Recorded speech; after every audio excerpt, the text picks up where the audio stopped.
I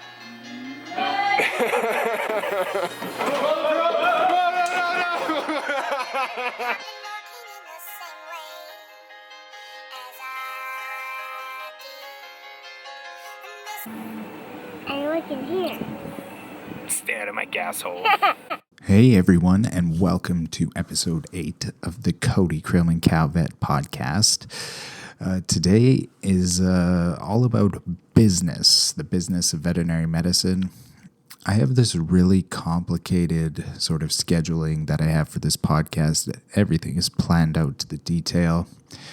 In actuality, I just take screenshots of questions that you guys have been asking me, and I intermix that with things that are top of mind within what I'm doing in practice and things that are just going on. So the last 2 questions that I screenshotted, so I get a question and screenshot it. The last 2 questions that I screenshotted just happened to be business type questions. And me talking about the business of veterinary medicine is certainly one of the reasons why I wanted to start this podcast as well.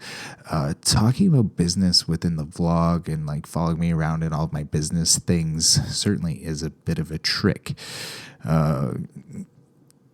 It's difficult to translate to, I guess, what the vlog exists now. It's not very medicine-y. It's not kind of out in the field talking to farmers.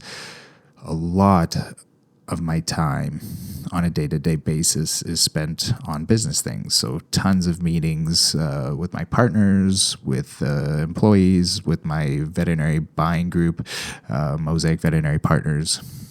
So a lot of it, is just not stuff that I can like share the exact details, like just have a camera rolling in the meetings. I think I could to a greater extent, but I really like the long form, me being able to get into details and just talking to you guys about some of the things that are going through my head with some of these questions and some of the things that crop up. So yeah, I'm really excited that I have this sort of platform to be able to talk to you guys about all the businessy things.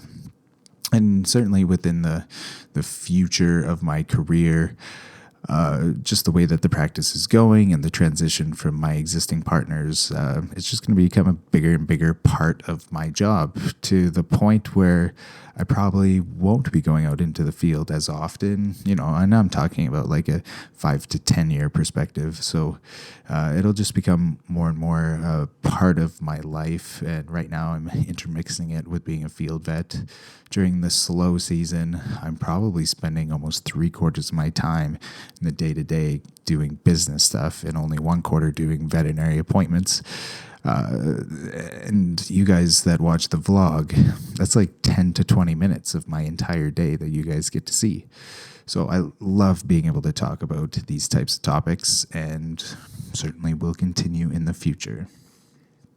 So the first question comes from Rick Gilbert. Rick is a longtime Palpation Nation member. So the question is, how does Cody the businessman decide to purchase another practice?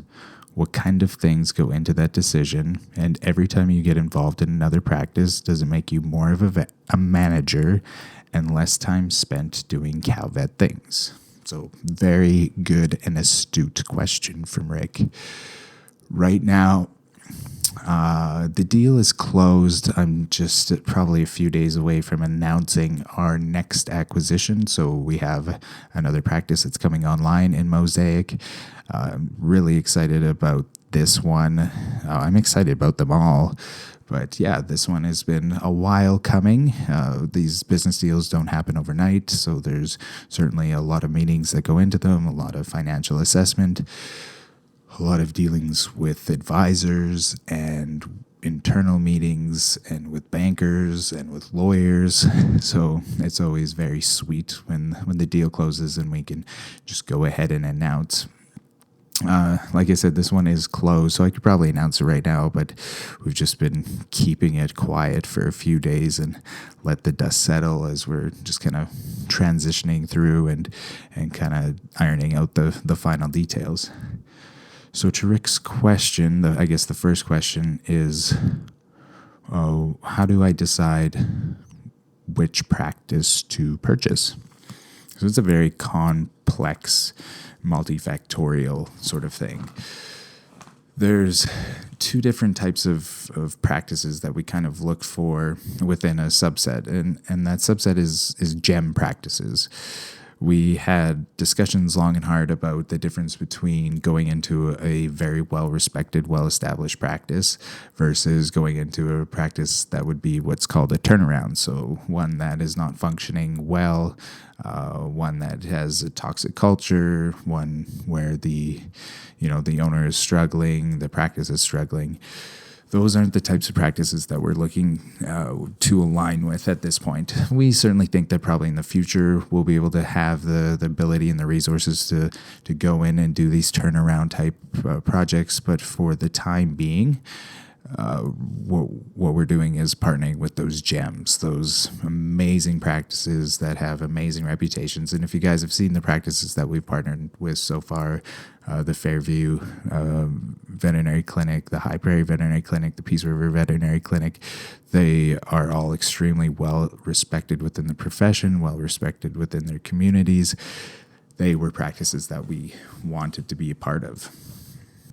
Now, the second part of that is just kind of like the talking about the existing ownership and what sort of demographics exist for people that would want to partner with Mosaic Veterinary Partners.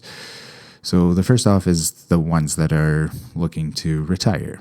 So ones that don't necessarily have a succession plan in place, or some that do, but it's just not the right timing. The other maybe partner succession person that's coming on board isn't equipped with all the skills from a management perspective to be able to onboard and take the lead.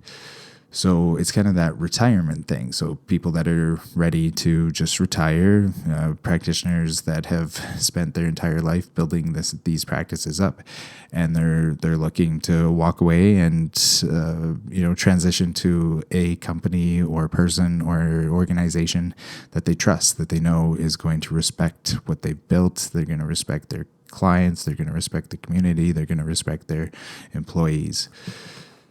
So it's kind of the end of their career veterinarians that we have partnered with in the past.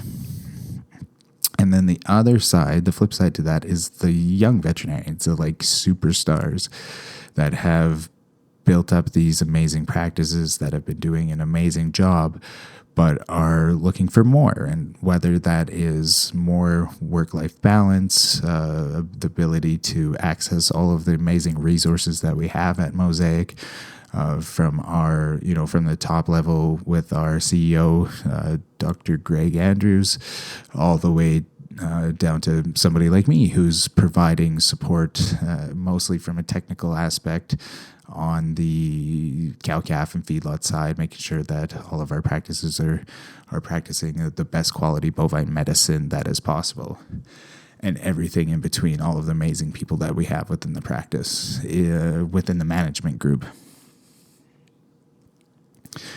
So things that we could provide for these types of young practitioners where we partner in with them. That's usually our preference when we have a young, engaged practice owner, is we don't want to buy them outright. We want to partner with them. That's part of our name, Mosaic Veterinary Partners. We want to partner with them and make these practices have a long, healthy life, to provide support, to care for the community, to care for the practice, to care for the clients, and just keep things moving forward, and just implement all of those kind of expertise and specialties that we have within our group.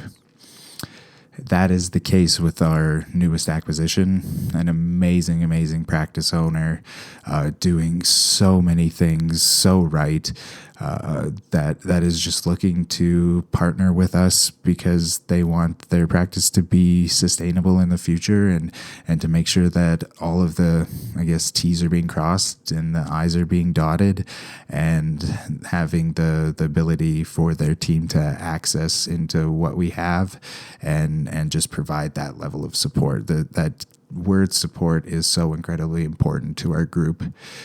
So yeah, that's kind of what we're looking for from like a global standpoint. So really well ran, well respected practices, and then within that, the kind of demographic, the ones that want to partner with us for the long term, and then those who are also looking to turn their practices over to a group of veterinarians who are successful in their own right in running their businesses, and keep what they've built over the last 20 to 40 years sustainable and moving forward. The next part of that is kind of a combination of geography. Are we going to be able to serve that? Does it make sense within the pocket? What type of competition there is in the area? What type of relationships do we have with the other practices that could be within that practice sphere? And the financial aspect as well. So obviously, we need to be able to invest in a practice that we can cash flow, right? We want these to be sustainable businesses. We want to, at the very least, have enough money left over at the end of the year to pay payroll and to invest back into those practices. So they do have to be financially sustainable. And from that perspective, all practices are essentially financially sustainable.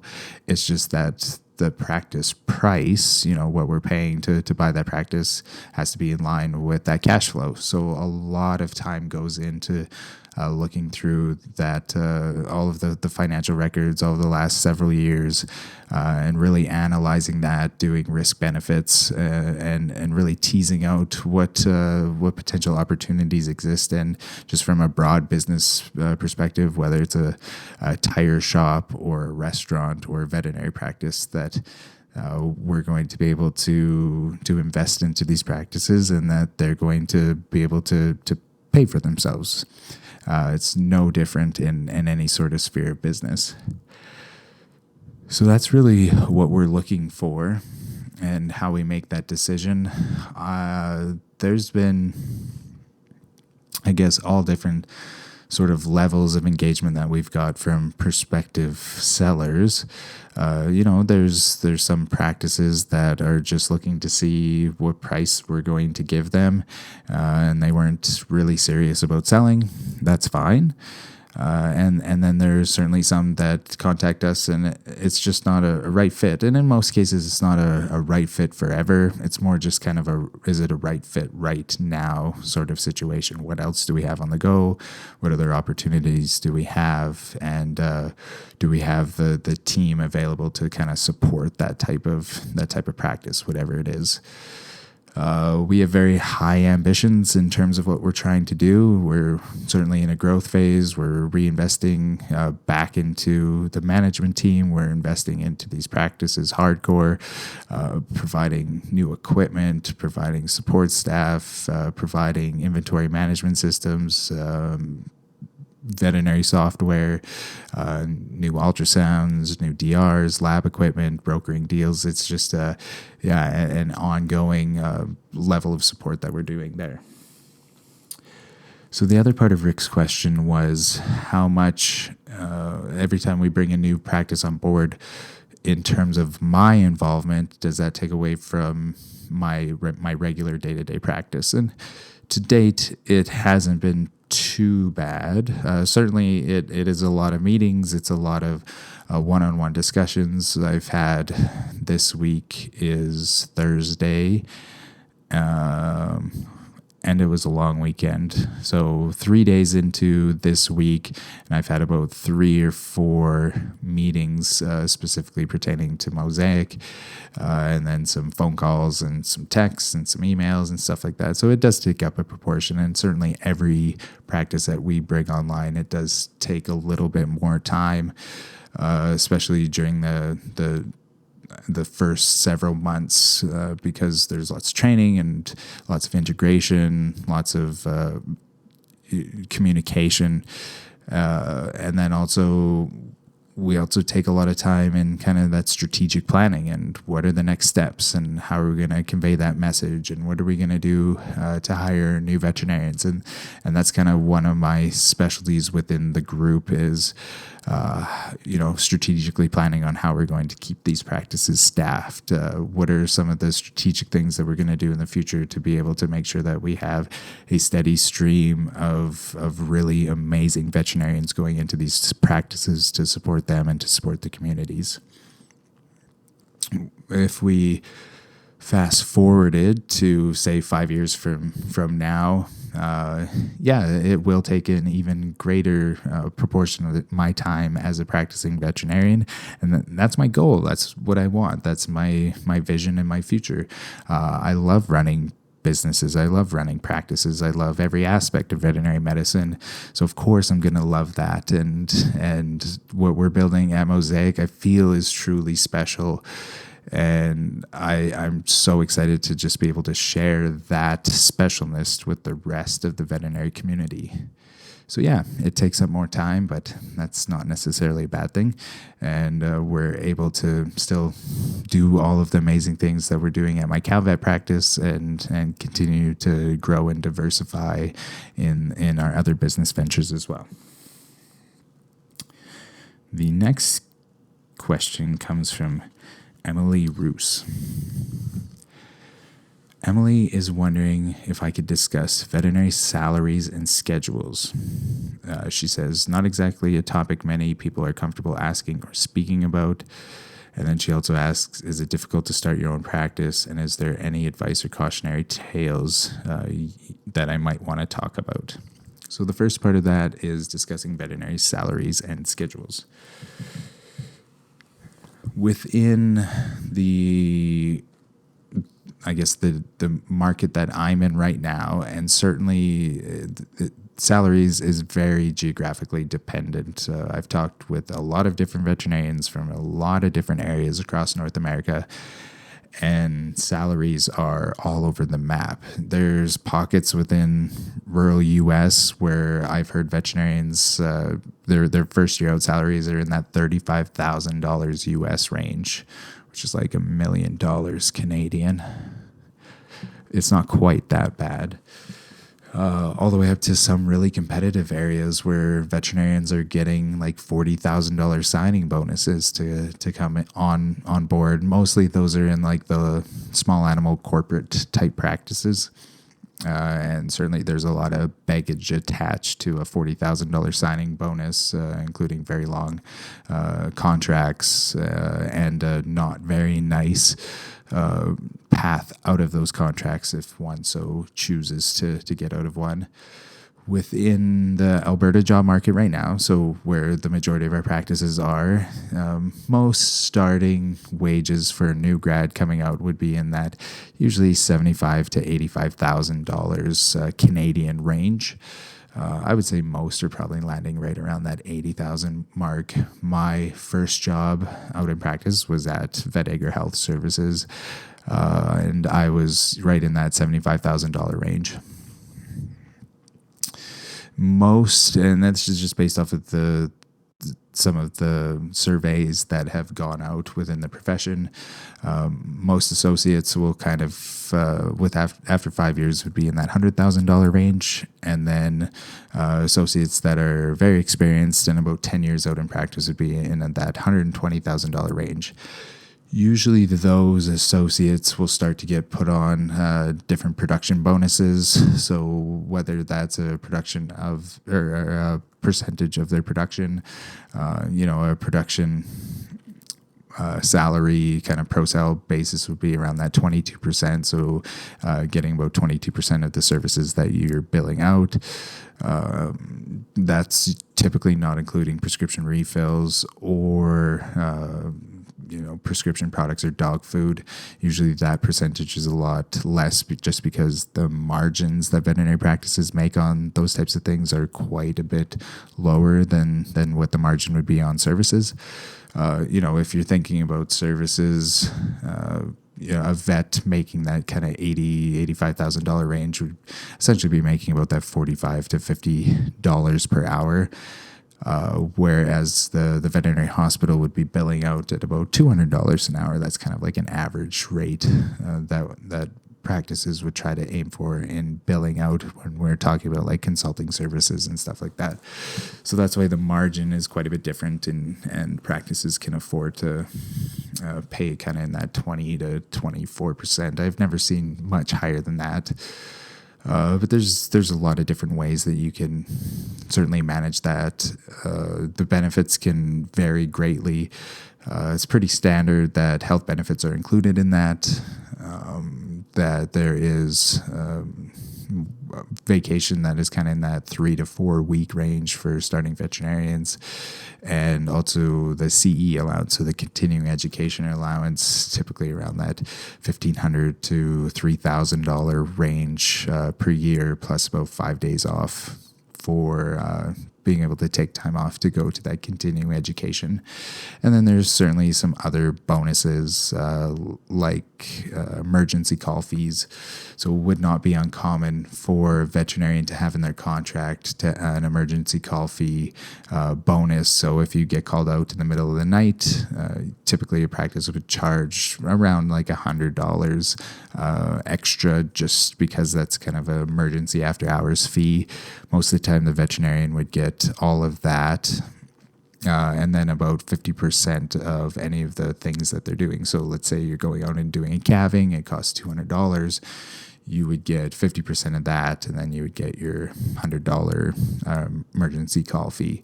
So it's usually enough to just make the veterinarian feel like it was worth, in quotes, getting out of bed and getting some sort of financial compensation for the drudgery. Is drudgery a word? For the inconvenience of being on call. Sometimes it's a flat rate, but there's so many different permutations. But that's kind of like the range in terms of veterinary salaries. As a practice owner, to kind of get above that range, usually an associate veterinarian would then have to be doing a fair bit of management as well. So kind of like getting a management fee or management bonus on top of that if they were doing significant management. But like I said, it varies so much across the board, and specifically within the geography. I tried to hire a veterinarian out of the Kentucky area, and I had a really hard time getting them to move based off of what I could hire based off of the job market that is here. For whatever reason, the job market there was just insane. Like, I think they were making like $160,000 US as an emergency small animal vet, which is a lot of money. The second part of Emily's question is, is it difficult to start your own practice? Any advice or cautionary tales? Starting your own practice from scratch certainly can be difficult. I guess, had the fortune, or maybe not the fortune, of buying into a practice, buying into an established practice, and that's seemingly a lot less scary, because that's basically just a math problem. You know how much that practice is making, how much your dividends are, what the cash flow is, and you're just seeing if you can service that debt load. Most veterinarians buying into practice should be able to pay for their proportion of shares based off of the available cash flow through dividends within that 4 to 10 year range. I think 5 to 6 years is pretty standard. Depending on what they're doing, investing in other things. But if they were just dedicating that cash flow back into their debt to service that debt load, it would be in that range. Obviously, if they also have a high level of student debt, they're probably diverting some of that cash flow to paying off student debt and not necessarily paying off that loan for their practice. When starting your own, it can be very scary from what I've seen, because that cash flow isn't guaranteed, right? A lot of times what a practice is worth is based off of the goodwill. So you're purchasing a certain proportion of that goodwill that practice has built up over the years. When you're starting your own practice, you're essentially just buying equipment, buying building space, and starting that up, which can be expensive, but you're not buying any goodwill. You have to build that up with blood, sweat, and tears.